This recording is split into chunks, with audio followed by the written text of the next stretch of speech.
ao tempo, na estrada desse tempo, há milênios a rolar. Tempo, só te peço tempo ao tempo, na estrada desse tempo, há milênios a rolar.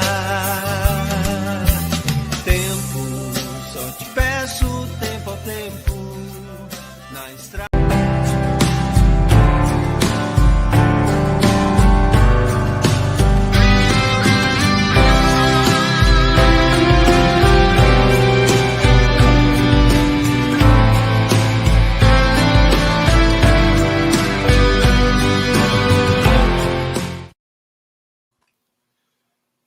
Olá, caríssimos irmãos, estimadas irmãs, amigos internautas e todos vocês que têm nos acompanhado aqui na TV Chico Xavier. Aqui estamos mais uma vez e que a bênção, a paz do nosso Mestre Jesus possa estar conosco.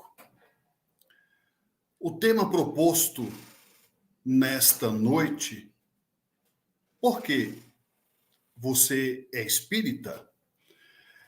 É uma pergunta em que fazemos uma reflexão fundamentando em Jesus e em Kardec. Digamos que em torno de 70% das pessoas que hoje são espíritas kardecistas vieram de outras religiões, a maioria do catolicismo.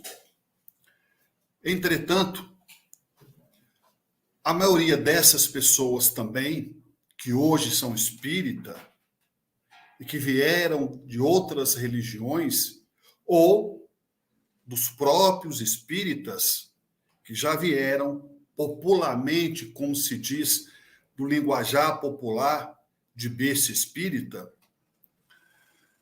vieram através da dor, vieram através do sofrimento. A doutrina espírita tem como fundamento principal a consolação, nos proporcionar o consolamento para as nossas aflições, para as nossas dores, através dos ensinamentos de Jesus.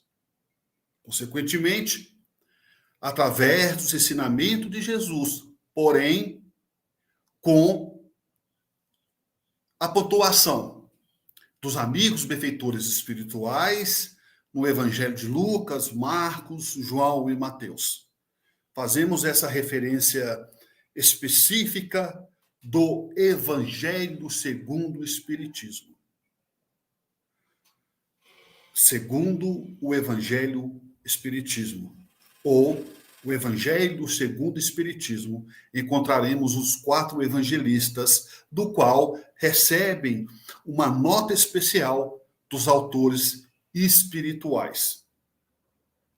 Já o Livro dos Espíritos, que foi o primeiro livro da obra kardecista, nos traz nas suas mais de 1000 perguntas e 1000 respostas, teremos a oportunidade de nos retratarmos diante das questões que afligem a humanidade. A questão para onde vamos depois da morte, por que reencarnamos, a questão da imortalidade da alma, dos mundos habitados, dos espíritos superiores, dos espíritos inferiores, e também, consequentemente, depois Allan Kardec nos traz o Livro dos Médiuns, aonde nos retratamos diante das questões, digamos assim, até então, chamadas paranormais. Paranormais, aquilo que não tem explicação. Allan Kardec veio, juntamente com os amigos benfeitores espirituais, e traz todas as explicações dos chamados fenômenos paranormais. Consequentemente, dando sequência às obras básicas de Allan Kardec, temos o Céu e o Inferno e a Gênese. São obras fundamentais para o nosso conhecimento. E as obras complementares, que é o Principiante Espírita e o que é o Espiritismo. Assim, deparamos com essas obras fundamentadas principalmente nos ensinamentos do Mestre Jesus. Mas por que eu sou espírita? É o mesmo que perguntar por que eu sou católico apostólico romano. Ou é o mesmo que perguntar por que eu sou budista, ou por que eu sou evangélico da Igreja da Floresta, da Igreja da Lagoinha, por exemplo. O que vale a dizer, cada um de nós estamos vinculados, ao patamar, à condição moral e espiritual que nos encontramos.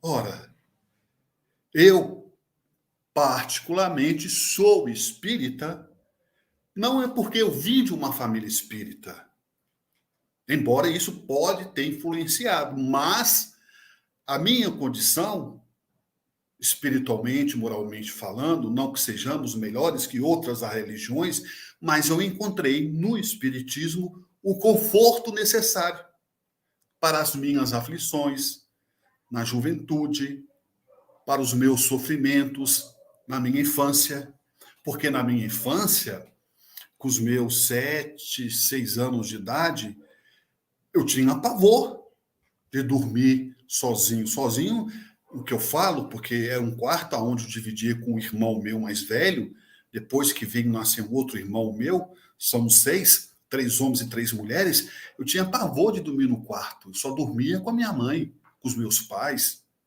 porque eu sentia algo estranho aproximando-se de mim. Eu sentia os espíritos. Já não bastasse esse sentimento, essa sensibilidade sensorial que eu tinha, como todos nós temos, como qualquer criança nessa idade, a mediunidade fica mais apurada, está mais aflorada, porque a reencarnação ainda não se deu por completo. Era comum, eu via os espíritos, ouvia os espíritos, e isso me dava um temor, uma coisa pavorosa, uma coisa extremamente pavorosa, de ver e de ouvir os espíritos. Foi do qual os meus pais, espíritas, além do culto no lar, que eu participava semanalmente, rigorosamente, participei até eu casar, e hoje eu continuo aqui na minha casa, no meu domicílio, na minha residência, e, consequentemente, o tratamento na casa espírita que eu fui submetido com passes, com palestras, com água frutificada, a evangelização, depois a mocidade, era semanalmente. Minha mãe me levava rigorosamente para tomar o passe, até poder tirar esse medo, essa angústia, essa aflição que eu tinha. Porque sabemos que existem espíritos por todas as partes. Espíritos bons e espíritos ruins. Entretanto, o sentimento que aqueles espíritos imprimiam a mim era de sofrimento, era de angústia, de melancolia, era uma coisa terrível, pavorosa. E aí falei com meus pais e eles buscaram recurso dentro da casa espírita, do qual me sentia acolhido e confortado. E aí firmei espírita, convicto, acredito na reencarnação, na imortalidade da alma. Enfim, se eu não quisesse acreditar também, eu não acreditava. Isso é uma questão peculiar, de fórum íntimo de cada um.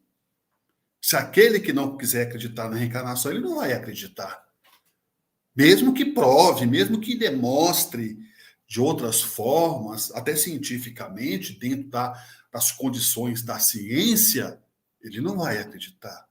Mas o espírita convicto acredita. Então, o espiritismo trouxe para mim uma paz, um sossego. Agora, cabe à minha pessoa, cabe a mim, eu saber usar esse conhecimento a meu favor e em favor dos outros. Porque religião não é tudo. Jesus já dizia: nem todos que dizem Senhor, Senhor entrarão no reino dos céus. Nem todos que dizem Senhor, Senhor entrarão no reino dos céus. Muitos serão chamados, poucos escolhidos. Muitos serão chamados, poucos escolhidos.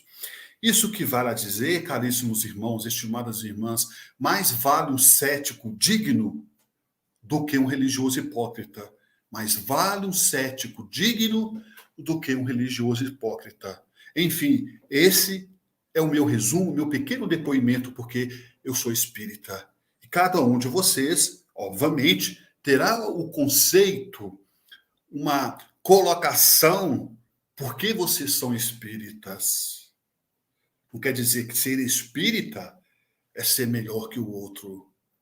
Muito pelo contrário, ser espírita é ter responsabilidade, principalmente com a própria consciência, com os próprios atos, porque todos nós somos dotados de livre-arbítrio, de liberdade de escolha, conforme a questão 843 em O Livro dos Espíritos. Ninguém é obrigado a nada. Ninguém é obrigado a acreditar na reencarnação, na imortalidade da alma.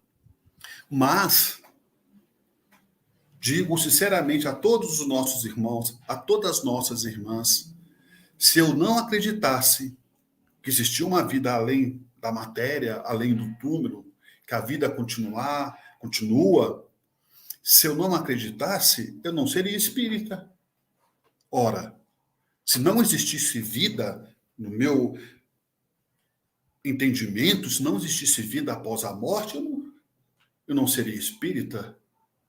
Eu sou espírita porque eu acredito que existe uma lei natural no qual o espiritismo mostra para nós que se chama ação e reação. Nada fica em vão diante do Pai, diante do Criador. Então não devemos preocupar porque o outro nos prejudicou, porque o outro fez isso. Cada um responderá, cada qual pagará de acordo com suas obras. E o espiritismo nos conforta. O espiritismo nos conforta de uma certa forma ou de outra. Por isso que nós somos espíritas, porque traz o conforto necessário, na medida certa, no momento certo. Não quer dizer que as outras pessoas não se sentem confortadas de outras religiões. Estamos falando no âmbito da doutrina espírita kardecista. Nós somos representantes do Cristo. Porque antes de sermos espíritas, nós somos cristãos. Ora, conversa com uma pessoa que é espírita kardecista. Dificilmente você vai ver um espírita desesperado, enlouquecido, porque morreu um ente querido, porque morreu um parente. É sempre aquela força, aquele ânimo.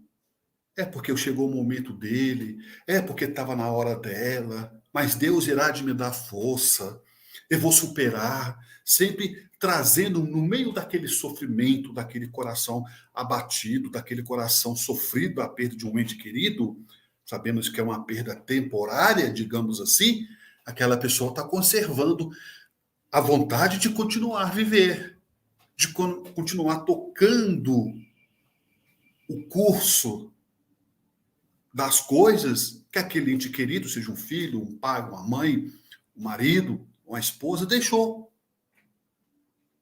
Quantas pessoas entram em desespero, às vezes até em processo de loucura, de obsessão, porque não aceitam a perda do outro. Porque talvez não tem causa, não tem conhecimento de causa. Porque talvez não tenha conhecimento que nós temos. Mas o conhecimento não é tudo. Como diz Emmanuel, a palavra ajuda, a palavra edifica, diz Emmanuel.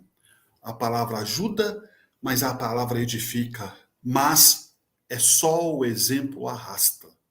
Só o exemplo arrasta. Ah, porque você é espírita, você não pode chorar. Porque você é espírita, você está sofrendo. Nossa, não. Chico Xavier dizia: sofrer é muito diferente do que fazer sofrer. E a carga é sempre dolorosa para quem a contrai. Quando o próprio Chico Xavier desencarnava um animalzinho seu de estimação, seja um cachorrinho ou um gato, ele chorava. Ele enterrava. Chorava como nós choramos quando perdemos um ente querido. Ele chorava. Nós estamos ainda na condição dessa sensibilidade emocional. Estamos na carne humana ainda de forma temporária, mas estamos. É o nosso espírito. Viemos do mundo espiritual e para o mundo espiritual retornaremos um dia. Estamos nesse processo transitoriamente, mas trazemos o nosso patrimônio de vidas passadas. Ora, esse Chico chorava porque o animalzinho dele de estimação morreu, é porque ele tem sentimento, ele tem amor pelos nossos irmãos, que se chamam animais, pelo cãozinho, pelo gatinho, pelo pássaro, e por aí em diante. A mesma coisa é a vida no contexto social. Os nossos sentimentos mais puros, os nossos sentimentos mais nobres. Mas temos que tomar cuidado. Como diz o próprio Emmanuel, mais vale ficar entre um cético do que um fanático. Entre o fanático e o cético é preferível ser cético, diz Emmanuel, porque o fanatismo nos leva à loucura. A loucura nos leva à perdição total, à perdição moral, à perdição espiritual. Perdemos a reencarnação, podemos perder outras encarnações através do processo da loucura. É o que nós estamos vendo no mundo. Recentemente vimos, através do noticiário, o jovem de 16 anos de idade que chegou no colégio atirando, matando os professores e matando uma aluna e deixando, se eu não me engano, 8 ou 9 professores em estado grave. Então vejamos, caríssimos irmãos, estimadas irmãs, o que leva um jovem de 16 anos a chegar atirando na escola. E não é a primeira vez aqui no Brasil, nos Estados Unidos. Ora, as crianças sendo sexualmente violentadas, estupradas, as mulheres sendo tratadas como escrava dentro de casa pelo próprio marido. É serviço escravo análogo, embora de uma forma clandestina, mas ainda existe. Donas de casa que tratam a sua secretária como uma verdadeira escrava, porque tem a cor da pele ainda é negra, tratam como se fosse uma escrava. Ora, nós vimos recentemente uma secretária de uma madame que foi solta porque ela estava vivendo em um cárcere dentro daquele apartamento, a sua patroa lhe fazendo de uma verdadeira escrava. Durante décadas e décadas foi tratada como uma verdadeira escrava. Então vejamos, o mal ainda predomina, porque vivemos num mundo de provas e expiações, aonde predomina o mal. Mas para que possamos entender esse contexto de uma forma mais abrangente, mais objetiva, sem muitas delongas, todas as religiões é válidas. Na verdade, o que traz sofrimento ao homem é o próprio homem. O que atrapalha, o que traz uma certa incompatibilidade de fé religiosa é o próprio homem. Somos nós, com as nossas próprias ações, com as nossas mazelas, com essa fera que existe dentro de cada um de nós. Devemos pensar, repensarmos, antes de tomarmos qualquer atitude, antes de agirmos diante de uma situação, diante de uma provocação, diante de um assédio. É necessário entendermos todo esse contexto. E aí começaremos a entender o porquê que nós somos espíritas. São poucas as pessoas que chegam à casa espírita por mera curiosidade. A maioria vem através da dor, através do convite que se chama sofrimento, que se chama dor. Sabe por quê? Porque chega um determinado momento de nossas vidas, é chegado um determinado momento de nossas vidas que o indivíduo, ele cansa de sofrer. Até então ele sofre, mas ele não tem noção exata, nítida, da dimensão do seu sofrimento. Porque ele está envolvido naquela questão, então ele não tem noção. É o mesmo que dizer, uma pessoa que é viciada em tóxico, em drogas ilícitas ou lícitas, ela sabe que ela é viciada, ela sabe que ela é dependente química, mas ela não tem a noção exata do tamanho do abismo que ela entrou. Só depois que ela sai que ela vê aonde que ela estava. E é a mesma coisa somos nós. É chegado o momento que a gente diz assim, cansei de sofrer. E a gente vai buscar recurso. E esse recurso, no caso, que estamos fazendo referência específica, chama-se doutrina espírita. Chegamos na doutrina espírita porque cansamos de sofrer. E nos tornamos espíritas. A maioria hoje dos palestrantes, dos passistas na casa espírita, dos nossos irmãos que trabalham na área de assistência social, das pessoas que são espírita, vieram através do sofrimento e querem recompensar, trabalhando em favor do próximo, seja na sopa fraterna, na campanha do quilo, seja na campanha do agasalho, seja na campanha do Natal, seja coordenando a área da assistência social, seja coordenando ou trabalhando como voluntário na área do estudo, das palestras, das reuniões públicas, enchendo os copinhos para frutificar a água, seja trabalhando, auxiliando na evangelização, na mocidade, numa reunião de desobsessão, seja nas palestras, ou organizando, agendando as palestras, seja nas redes sociais, ou de forma presencial, para retribuir o alívio, o benefício que receberam quando chegaram à casa espírita. É o mínimo que o espírita faz para retribuir, porque ele se sente tão confortado, tão acolhido, que ele quer retribuir o bem que ele recebeu. E como que ele retribui esse bem que ele recebeu? De várias formas.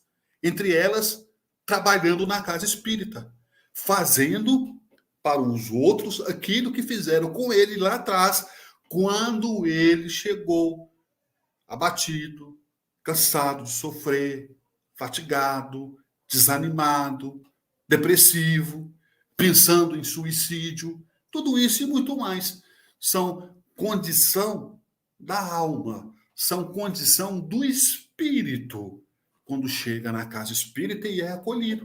Depois ele quer regaçar as mangas, é louvável, e trabalhar na casa espírita. Mas existem 3 fatores importantes quando começamos a trabalhar na casa espírita, seja de forma espontânea, ou seja porque queremos tirar o tempo atrasado, quanto nós realmente despertamos para a vida, como diz na gíria, quando a ficha cai.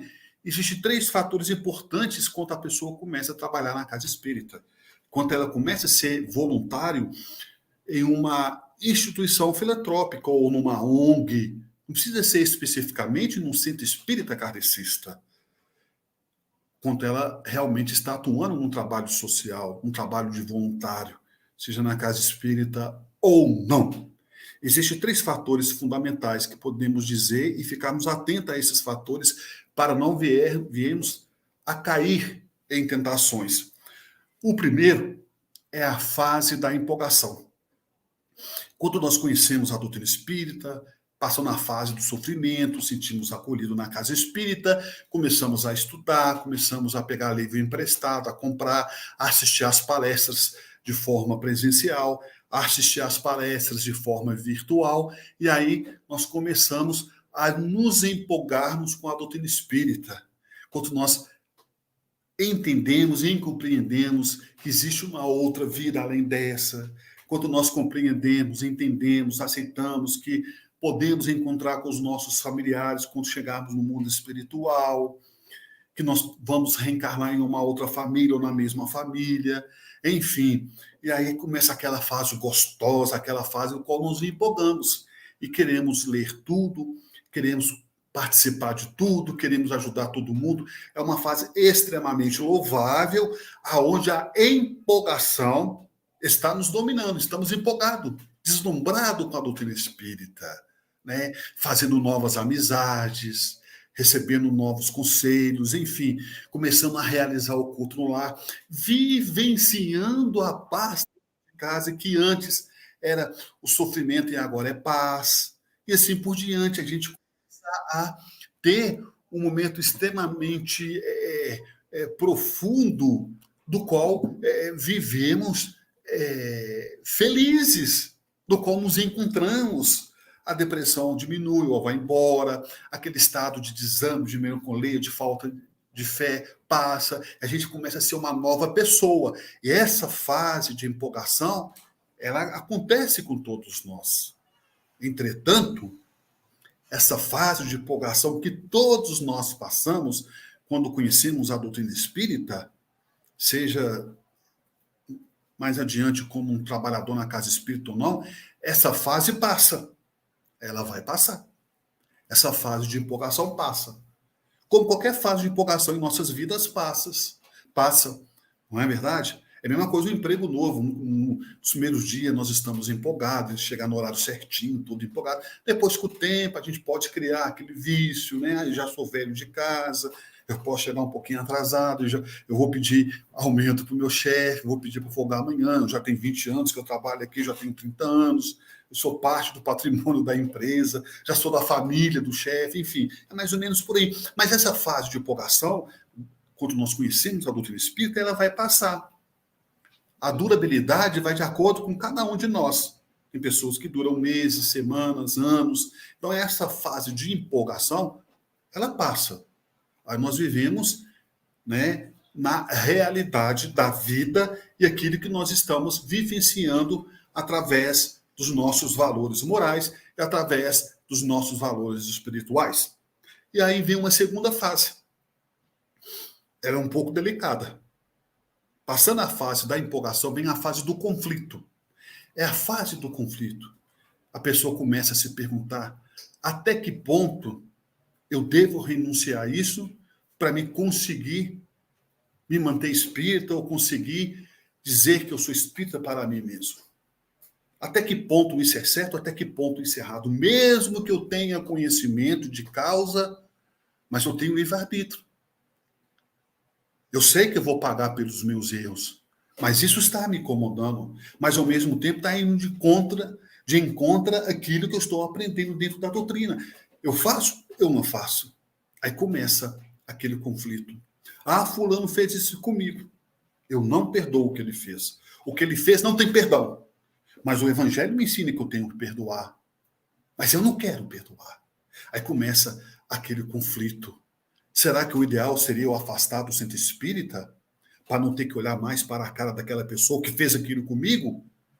Mas se eu for sair do centro espírita, quando o primeiro problema que eu tiver no outro centro espírita, eu vou fazer a mesma coisa. Eu vou abandonar, eu vou largar. Eu não posso ficar pulando de galho em galho. Aí a pessoa começa com esses conflitos. Íntimo, dúvidas cruéis. Por mais que a doutrina é clara, por mais que a doutrina é objetiva, nós temos conflitos dentro de nós que nós não conseguimos resolver, que trazemos de vida passada. Nós conseguimos, às vezes, o objetivo, atingirmos a meta principal lá na casa espírita. Às vezes, dentro de casa, não conseguimos. As pessoas dizem, santo de casa não faz milagre. Então, vem aquele conflito íntimo de querer, às vezes, abandonar, de querer largar. Mas essa fase também do conflito, ela passa. E a durabilidade também vai ser de acordo com o tamanho do problema do conflito de cada um de nós. Entretanto, meus irmãos e minhas irmãs, passando pela etapa da ação, passando pela etapa do conflito, vem a terceira etapa e, digamos que é a mais difícil. A princípio, é a menos nociva, mas é a mais nociva. A princípio, é a menos perigosa, mas, na verdade, é a mais perigosa. Essa é que pode nos derrubar, essa é que pode nos levar à queda, nos dar um nocaute, irmos para o chão e talvez não levantarmos mais. É a fase do desânimo. O desânimo, ele é cruel. Aos poucos, de forma bem sutil, de forma bem amistosa, ele vai nos apresentando formas do qual nós vamos deixando ser levado por essas formas, que de muitas das vezes são apresentadas de uma forma sutil pelos nossos irmãos obsessores, pelos nossos irmãos opositores, mas nós deixamos ser levado. A culpa é nossa. Eles, porém, nos fazem o convite. Se nós vamos aceitar ou não, a responsabilidade total é nossa. Eles são corresponsáveis. Corresponsáveis. Nós somos os responsáveis direto, o responsável principal. E essa forma é nos apresentada de várias formas. É o telefone que toca quando vamos sair. É uma discussão que não estava, digamos, prevista que temos com um filho, com um companheiro, com a companheira, antes de irmos para o centro, antes de assistirmos uma palestra, seja presencial, seja através de uma live. Enfim, tudo são fatores que a gente começa a analisar. E às vezes vem aquele desânimo, eu não vou não. Hoje eu não vou no centro, porque tem tempos que eu estou indo, estou meio desanimado, eu tive um problema lá. Aí a pessoa começa a desanimar. Aí ela liga a televisão, às vezes propositalmente, inconscientemente influenciada pelos espíritos obsessores, e nem sabe. Liga a televisão, eu vou ligar a televisão hoje que eu não vou no centro para distrair a cabeça. Aí começou uma série que ela gostou, e justamente no dia, no horário que ela tem que ir para o centro. Aí ela começa a trocar a série pelo centro. Mas isso não quer dizer, meus irmãos, que nem sempre tem influência espiritual. Vejamos, nem sempre todas as nossas atitudes, nem sempre terá influência espiritual. Às vezes é pura e totalmente nossa, sem a manifestação, sem a influência dos nossos irmãos espirituais. Compreendem? E por isso que devemos estar atentos. Seja de influência espiritual, seja nossa, nós temos que ver se esse desânimo. Aí a pessoa fala, eu não vou lá hoje não, eu estou cansado. Eu estou cansada. Aí eu não vou não, porque está cheio de gente lá que pode fazer o que eu faço. Eu não vou não, porque o Ivan já está lá. O Ivan dá conta de tudo. Ele é mais velho de casa, faz o que eu... Aí a gente vai começando a desanimar aos poucos. Quanto nós menos percebermos, nós já estamos fora do trabalho. Nós já estamos fora da casa espírita. Da mesma forma, vejam só, da mesma forma que nós estávamos habituados antes de conhecer a doutrina, ficamos anos e anos tendo uma vida, entre aspas, assim, não estamos julgando ninguém, mas uma vida assim, vazia, fútil.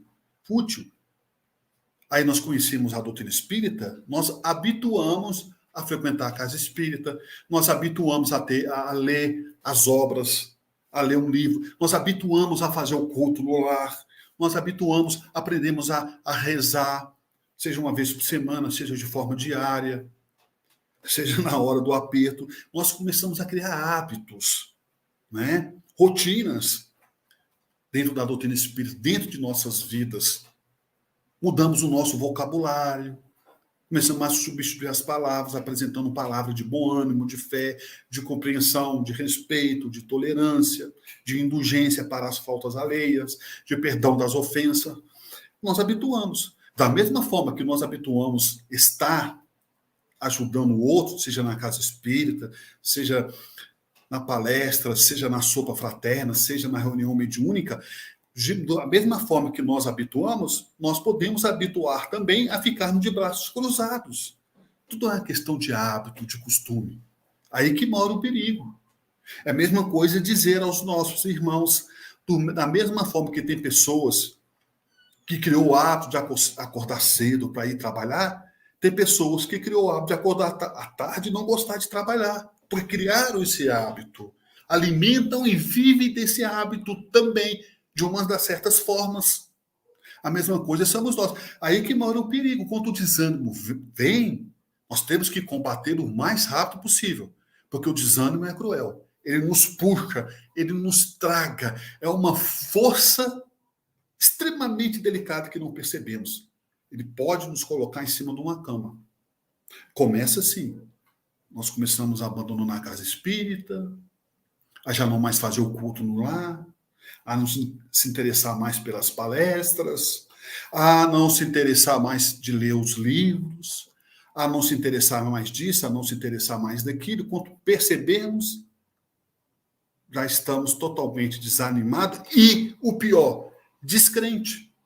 Não acreditamos muito nessa questão da reencarnação, começamos a duvidar, começamos a ser mais rude com a gente mesmo e com o outro, começamos a ser aquela pessoa, voltar a ser aquela pessoa antiga e às vezes pior, porque aí junta o nosso desânimo com a força dos nossos irmãos obsessores, que não quer ver a nossa vitória, que não quer ver a nossa ascensão, o nosso crescimento evolual, o nosso crescimento espiritual. Por isso que temos que tomar cuidado. E ser espírita não é uma tarefa fácil, mas podemos dizer assim, ser espírita é buscar viver da melhor forma possível. Allan Kardec diz, vejam só que o codificador Allan Kardec nos diz, o verdadeiro espírita, vejam só, o verdadeiro espírita é aquele que se esforça para dominar suas más tendências. Vejam só que interessante. O verdadeiro espírita é aquele que se esforça para dominar suas más tendências. Ele não fala o verdadeiro espírita é aquele que se esforça para frequentar a casa espírita, é aquele que se esforça para não faltar à casa espírita. Não, o verdadeiro espírita é aquele que se esforça, controla para dominar suas más tendências, para dominar suas más inclinações. Para efeito de conhecimento, nós estamos agora, nessa época de dezembro, fazendo a nossa campanha de Natal. Estamos levantando recursos para comprar cestas, para comprarmos brinquedo para as crianças, roupas, enfim. Então a gente faz essa campanha nas redes sociais, através do WhatsApp com os amigos, enfim. Aí eu mandei para uma pessoa, conheci ela há muito pouco, mandei a nossa campanha. Aí ela disse assim para mim, eu não vou ajudar a campanha de vocês porque eu não sou espírita. Eu sou de tal religião. Eu ia responder a ela, né, de uma forma respeitosa, de uma forma fraternal, dizendo assim, mas peraí, então quer dizer que sua religião é proibida de ajudar irmãos de outras religiões? Eu ia responder para ele, mas não respondi.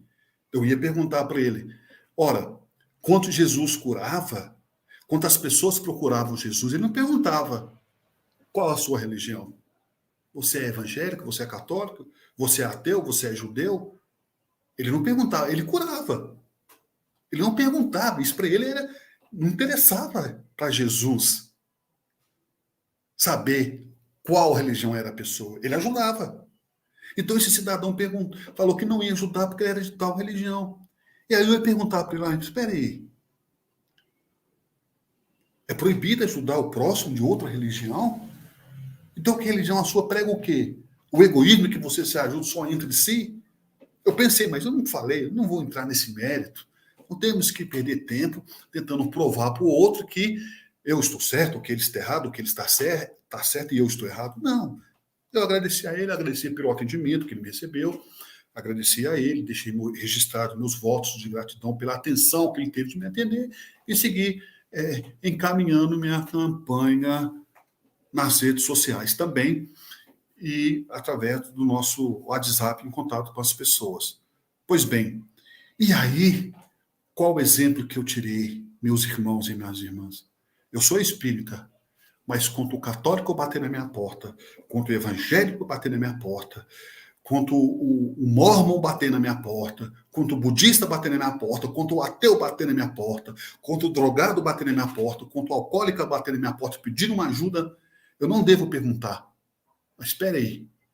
Não, eu não devo julgar que ele é alcoólatra, que ele é drogado, que ele é isso ou que ele é aquilo. Não. Você está precisando de quê? Eu posso? Eu faço. Eu não posso? Meu irmão, infelizmente, no momento não estou podendo, mas eu vou orar e vou pedir para que você consiga o seu objetivo. Esse é o propósito da vida, meus irmãos e minhas irmãs. Não há segredo em viver.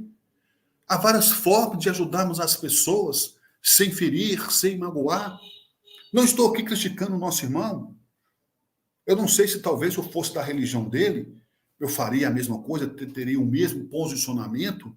Por isso que Emmanuel fala, entre o incrédulo e o fanático, é preferível ficar com o incrédulo do que ficar com o fanático. Então vejamos a dinâmica, a essência da vida. Por que nós somos de uma religião e por que as pessoas são de outras religiões? É importante ter outras religiões para que as pessoas possam diferenciar e caminhar de acordo com a sua condição espiritual. Tem pessoas que não conseguem ficar dentro da doutrina espírita porque acham que o espiritismo cobra muito. Na verdade, o espiritismo não cobra nada.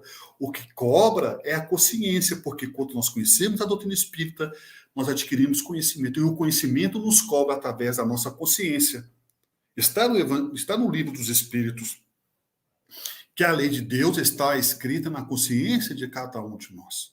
A lei de Deus está escrita na consciência de cada um de nós. São fatores viáveis, racionais, ponderáveis em nossos caminhos, em nossas vidas. É preciso nos conhecermos melhor para agirmos melhor. É preciso agirmos melhor para nos conhecermos melhor no que tange o caminho do bem. E como eu vou saber o caminho do bem, o que é certo ou o que é errado? Na verdade, estimados irmãos e estimadas irmãs, é fazer com o outro aquilo que nós gostaríamos que o outro nos fizesse. É fazer com o outro aquilo que nós gostaríamos que o outro nos fizesse. Nesta live, eu vou diferenciar um pouco de forma que eu estou conduzindo, porque é comum uma live de 40 minutos, 50 minutos, de 60 minutos, as pessoas terem dúvida do tema que foi colocado, do tema que foi desenvolvido durante a live. Então eu vou tomar a liberdade, vou deixar com vocês o contato, aonde podemos responder as perguntas dos nossos irmãos internautas que tiveram durante a live no tema proposto nesta noite. Então eu vou deixar aí o WhatsApp para quem quiser entrar em contato conosco para tirar dúvidas, porque é normal as dúvidas, a pessoa pensar de forma diferente. Olha, isso aí eu acho que talvez é dessa forma, eu penso assim, o outro pensa de outra forma. É natural que assim seja, e isso é importante. De uma forma fraterna, de uma forma salutar, buscarmos a compreensão, o entendimento através de Jesus e através de Kardec. Então, o nosso WhatsApp, para aqueles que queiram tirar suas dúvidas ou trocar experiência para conversarmos acerca do tema proposto, às vezes, quem sabe, até de outros temas, nós vamos deixar aqui com vocês agora. O DDD é 31, Minas Gerais. DDD 31 99 164 7304. Eu vou repetir. DDD 31 99 164 7304. DDD 31 991647304. Aqueles que se interessarem e quiserem em contato conosco, estaremos conectados para poder estar dialogando, respondendo as perguntas aos nossos irmãos, às nossas irmãs internautas. Nós deixamos registrado também toda a nossa gratidão à TV Chico Xavier, que vem fazendo um trabalho relevante de divulgação da doutrina espírita. Eu digo importante porque hoje vivemos num país democrático, onde nós podemos falar, expressar as nossas ideias. Claro, lógico, com respeito, com senso e com ética, para não ferir o ouvido, nem ferir o sentimento dos outros. Vindo uma época onde ser espírita era ser feiticeiro, era ser macumbeiro, era ser do mal, onde as pessoas zombavam da nossa cara, onde as pessoas jogavam pedra, onde as pessoas debochavam e evitavam a nossa presença. Nos isolavam na hora do recreio, no grupo, na escola, enfim, vindo à época dos anos 70, eu sou dos anos 60, eu nasci em 67, mas logo nos anos 70, quando eu ingressei no grupo, no primeiro, segundo ano, eu sofri muito pelo fato, simplesmente porque eu era espírita. Não poderia nem dizer a palavra espírita, que era uma coisa provocativa, digamos assim. Eu tinha que ficar calado, fingir que era católico, que eu não tinha religião, para os colegas não zombarem e não desfizessem a amizade comigo. Como fui zombado e tive a amizade desfeita várias vezes por ser espírita. Porque, de uma certa forma, eu sempre morei no interior e as pessoas acabam sabendo, né? Ah, a família de fulano é espírita e coisa e tal. Então, naquela época, eu sofri muito. A nossa família, como toda família espírita, sofria, né? Nos anos 70, o preconceito era enorme, ainda mais em um país do qual o regime governamental era a ditadura, não tínhamos liberdade de expressão. Era ficar calado e ficar calado. Ninguém tinha o direito de expressar o que sentia, principalmente a religião. E hoje, graças a Deus, essa liberdade está aí a todos nós. O que está acontecendo é que muitas pessoas, infelizmente, não estão sabendo usar essa liberdade. Usa dessa liberdade para ferir outras religiões, usam dessa liberdade para explorar a fé, usam dessa liberdade para prejudicar os outros. Infelizmente, isso ainda está acontecendo. Não deveria, mas tudo passa na vida. E cada qual de acordo com a sua consciência. Eu agradeço aos nossos irmãos internautas, às nossas irmãs que nos acompanharam, que estão nesta live, que estão nesse momento, deixando o nosso registro, o nosso forte abraço e a nossa gratidão, e que vocês possam ter um final de semana abençoado, com muita paz e com muita luz. E que Deus possa abençoar todos vocês. E também aqueles que se interessarem e quiserem acompanhar as nossas redes sociais no YouTube, é só digitar na pesquisa no YouTube, Delane, com 2 N, como está escrito aqui na live, como vocês podem ver, Delane Lavarini, igualmente está escrito aí, e lá vocês encontrarão o nosso canal no YouTube, onde vocês possam se inscreverem, ativar o sininho para receber os nossos vídeos, que toda semana estaremos divulgando vídeos novos. Deixe então registrado a minha gratidão à TV Chico Xavier, e em especial o meu querido amigo do bem, o Ivan Faria, que sempre nos está dando oportunidade de poder estar divulgando essa doutrina tão maravilhosa que conforta o coração de todos nós. Forte abraço, uma boa noite e que Deus possa abençoar todos vocês.